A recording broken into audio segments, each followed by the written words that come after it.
Hello everyone and welcome back. So I actually realized that I skipped chapter 14 in Acts, so we're just going to go ahead and read that chapter in this video here. Acts of the Apostles, chapter 14. Paul and Barnabas in Iconium. Now at Iconium they entered together into the Jewish synagogue, and so spoke that a great company believed, both of Jews and of Greeks.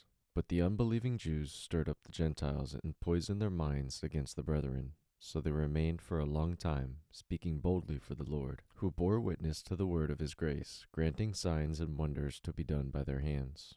But the people of the city were divided. Some sided with the Jews, and some with the apostles. When an attempt was made by both Gentiles and Jews, with their rulers, to molest them and to stone them, they learned of it and fled to Lystra and Derbe, cities of Lycaonia, and to the surrounding country, and there they preached the gospel. Paul and Barnabas in Lystra and Derbe.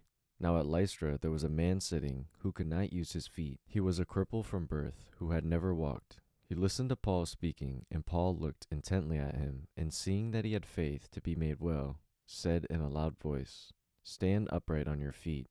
And he sprang up and walked. And when the crowd saw what Paul had done, they lifted up their voices, saying in Lycaonian, "The gods have come down to us in the likeness of men." Barnabas they called Zeus, and Paul, because he was the chief speaker, they called Hermes.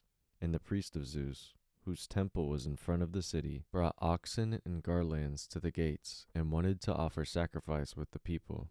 But when the apostles Barnabas and Paul heard of it, they tore their garments, and rushed out among the multitude, crying, "Men, why are you doing this? We also are men, of like nature with you, and bring you good news, that you should turn from these vain things to a living God, who made the heaven and the earth, and the sea, and all that is in them.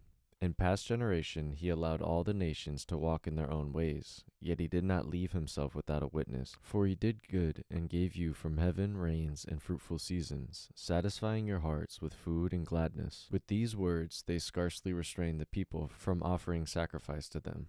The return to Antioch in Syria.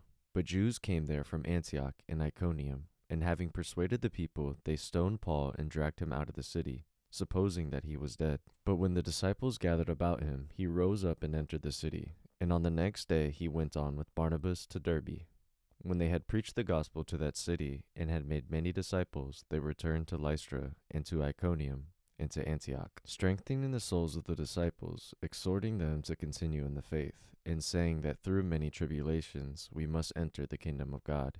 And when they had appointed elders from them in every church, with prayer and fasting, they committed them to the Lord in whom they believed. Then they passed through Pisidia, and came to Pamphylia.